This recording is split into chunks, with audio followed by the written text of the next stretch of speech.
মাকে অনেক ভালোবাসি, কিন্তু বলার আগেই মা আমাদেরকে ছেড়ে দুনিয়া ছেড়ে চলে গেল।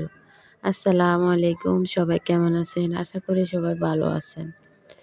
তো আজকে সকাল আপনাদের ভাইয়া বাজারে গেছিল। বাজারে প্রতিদিনই এক এক তরকারি, মানে নতুন কোনো তরকারি উঠে না, প্রতিদিন এক তরকারি। তো আপনাদের ভাইয়া বাজারে গিয়ে ঘুরে চলে আসে।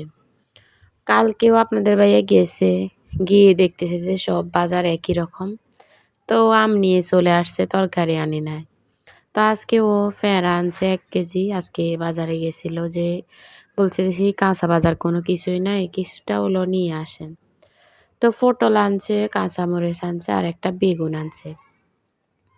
নতুন একটা শাক, এটা আমাদের দেশে আমরা হেঁচার শাক বলি, মানে এলিচার শাক বলি। এদিকে হেঁচির শাক নাকি কি জানি শাক বলে, জানি না। তো এই শাকগুলো আপনাদের ভাইয়া আনছিল, এনে আমাকে বলতেছে যে শাকগুলো আনছি। তা আমি খুব খুশি হয়েছি, কারণ আমাদের দেশে গেলে খাওয়া হয়, আবার কখনো খাওয়াও হয় না। দেশে গেলে তো অনেক দিন থাকি না, কিছুদিন থাকলেও সেটা খাইতে খাইতে আর শাক খাওয়া হয় না। তো পরে আমি বলতেছি এখন এগুলা কি করবে? তো প্রথমে আমাকে বলতেছে যে এগুলা ভাজি করো। পরে বলতেছে ভাজি করবা নাকি রান্না করবা? তা আমি বলছি আচ্ছা ঠিক আছে, তাহলে রান্নাই করে নিই। বলতেছে ওইদিন যে লোট্টা শুটকি আনছিলাম, ওই শুটকি মাছ দিয়ে রান্না করো। তো আমি বলছি আচ্ছা ঠিক আছে। আর এখানে করলা আনছে আপনাদের ভাইয়া ২ টা। আমি করলা ভাজি যেভাবেই হোক আমি খাইতে পারি না। কারণ আমরা কৃষকের মেয়ে। আমি কৃষকের মেয়ে হয়েও খেতে পারি না। এটা আমার জন্য দুর্ভাগ্য। কারণ করলাটা অনেকজনেরই প্রিয়। তো আমি খাইতে পারি না, তো আমি খাইও না। আজকে আপনাদের ভাইয়া আনছে, তো আমি বলতেছি করলা ভাজি করি। এখন আপনাদের ভাইয়া বলতেছে যে, "একটা কথায় তুমি রাজি হয়ে গেলে কিভাবে? তুমি করলা ভাজি করবা?" বলছি, "এখন আপনি আনছেন, ভাজি করব না কি করব?" কারণ অনেকবার আমি আপনাদের ভাইয়া করলা আনার পরে মানে আমি খাই না বিধায় ভাজি করা হয় নাই। ভাজি না করতে, করতে মানে এগুলা পচে গেছে। তো পচার পরে ফালাই দিছি, এই আরকি। তো এখানে আমি পেঁয়াজ কুচি করে নিতেছি আর কাঁচামরিচ কুচি করে নিব। কাঁচামরিচ দিয়ে দিব। আর এখানে আমি আ আলু দিছি করলার সাথে। করলার সাথে আলু দিলে হয় কি একটু মানে তিতা কম লাগে। অনেকজনের কাছে তিতা লাগে, আবার অনেকজনের কাছে লাগে না। আমার কাছে যেভাবে আমি ভাজি করি আমার কাছে তিতা লাগে। আর এখানে লোট্টা শুটকি আমি ভাজি করতেছি। আ কুটতেছি, মানে আলুর সাথে কুটে নিচ্ছি। তো ১ম এ আমি করলা ভাজিটা বসাই দিব, এর জন্য তেল বসাই দিছি। তেলগুলো বসাই দিয়ে এখন আমি পেঁয়াজ দিতেছি। একটু তেল বেশি করে দিছি। করলা ভাজির সাথে যত তেল বেশি হয় তত করলা ভাজিগুলো ভালো হয়। আর করলা ভাজিগুলো যত ভাজা, ভাজা করা হয় তত এতে মানে তিতটা কম লাগে আমার কাছে মনে হয় আরকি। আমি তো এমনিতেই খাই না, মানে ওরকম যখন আমি একদম লাল, লাল করে ফেলি, তো ওই সময় একটু খাই, তাও আপনাদের ভাইয়ের ডরে। আপনাদের ভাই আমাকে আসলে অনেক জিনিসই আমি খাইতাম না। তো ওর জিনিসগুলো আমাকে ও জোর করে, করে খাওয়াইয়া আমাকে মানে অভ্যাস করছে আরকি। তো এখন আমি পেঁয়াজগুলো একদম ভাজা, ভাজা করি নাই। কারণ পেঁয়াজগুলো হালকা ভেজে নিছি। কারণ হলো কি এগুলা করলার সাথে আবার ভাজা হয়ে যাবে। এখন যদি এগুলা দিই বেশি ভেজে ফেলি তাহলে এগুলা হবে কি মরিচের মতো, এগুলা কেমন জানি মানে শুকনা, শুকনা হয়ে যাবে। তখন খেতে ভালো লাগবে না। তো এখানে আমি কাঁচামরিচ তো দিছি, আপনারা দেখছেন। এখন হলুদ দিয়ে আর লবণ দিয়ে এখন আমি ঢাকনা দিয়ে ভালো করে ঢেকে দিব নেড়ে-ছেড়ে। আর অনেকেই করলা ভাজি ভাজি করে ঢাকনা ছাড়া। ওরা বলে নাকি ঢাকনা ছাড়া ভাজি করলে ওগুলা তিতা লাগে না। ওটা আমি বিশ্বাস করি না, কারণ ওইভাবেও আমি দেখছি। বলে কি ঢাকনা ছাড়া, তারপরে অনেক চুলাটা অনেক জোরে দিলে নাকি মানে করলা ভাজি তিতা হয় না। আর এখানে আমি শাক রান্না করব, এর জন্য একটু তেল বেশি করে দিছি। আর আমি এখন লোট্টা শুটকি দিয়ে মানে রান্না করব আরকি। তো আপনাদের অনেকেরই হয়তো প্রিয় হতে পারে, আবার নাও হতে পারে। তো মতের বিরুদ্ধে যাবেন না। আমার জামের একটু পছন্দ, তো খাইতে মন চাইতেছে, এর জন্য রান্না করতেছি।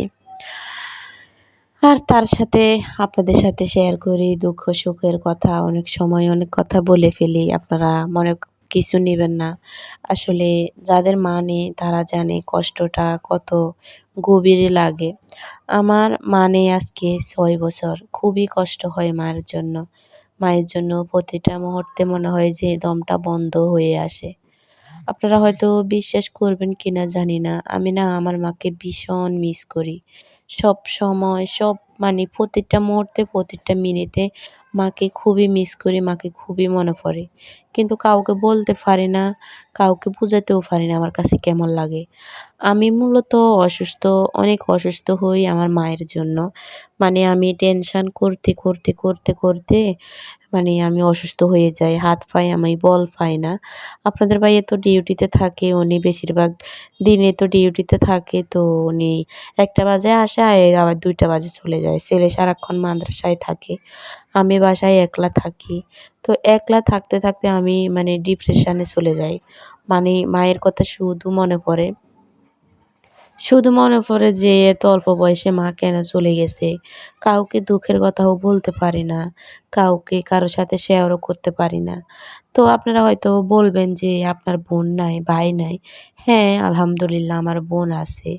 আমি ছাড়া আমার বোন আরো ৩ টা আছে। আমরা ভাই-বোন ৬ জন, আমার ২ টা ভাই। তো ভাইরা আসলে ঢাকায় থাকে আর বোনেদের দেশে থাকে, বোনেদের জামাইদের বাড়িতে থাকে। আমি তো ঢাকায় পড়ে আছি।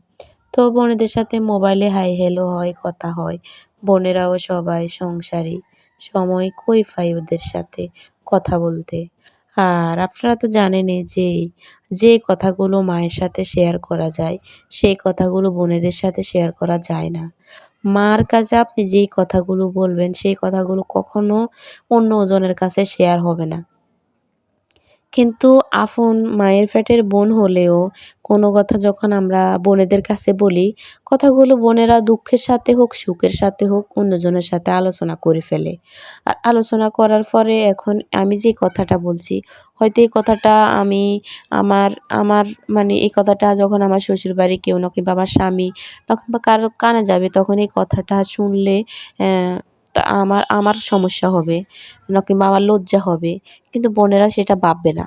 যেকোনো বোন আমি বলতেছি না। কিছু বোন আছে এগুলা ভাববে না তারা মানে সোজা সরল মরে অন্যজনকে বলবে যে আমার বোনের এই সমস্যা কিংবা আমার বোন এটা, আমার বোন ওটা, আমার বোনের এই সমস্যা হচ্ছে কিংবা ওর সংসারে এই সমস্যা।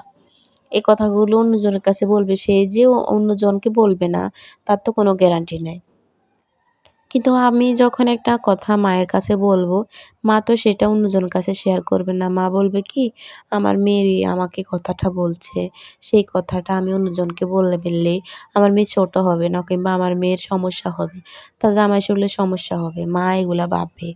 কিন্তু বোনেরা কখনো ভাববে না। আমি দেখছি বোনেরা ভাবে না। আবার এমন বোনেরা আছে, বোনের সুখ দেখতে পারে না, হ্যাঁ? বোনের সুখ সহ্য করতে পারে না। বোনের সুখ সহ্য করতে পারে না, বোনকে দেখতে পারে না। বোনের কথা মানে বোন যখন সুখে আছে দেখতেছে, মানে জ্বালাপোড়া করতেছে। ও এত সুখে কেন? ও এত শান্তিতে থাকবে কেন? আমি সবাইকে বলতেছি না, কিছু বোন এমন আছে। আমি দেখছি।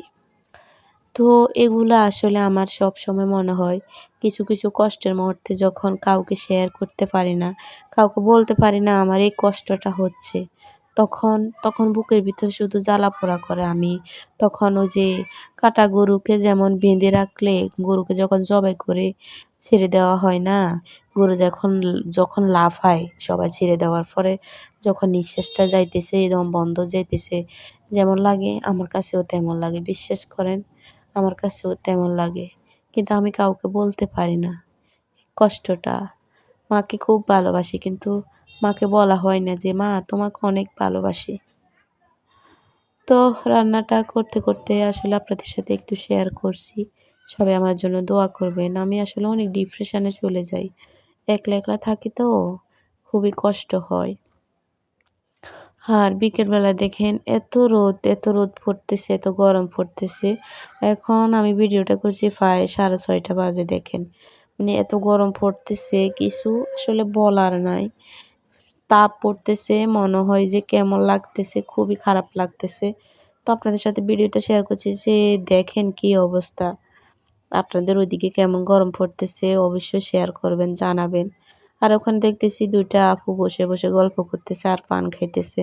আমার কাছে এখান থেকে খুব ভালো লাগতেছে, তাই ভিডিওটা আপনাদের সাথে শেয়ার করলাম আরকি। তো সবাই সবার জন্য দোয়া করবেন। সবাই সবার জন্য সুখ সুখ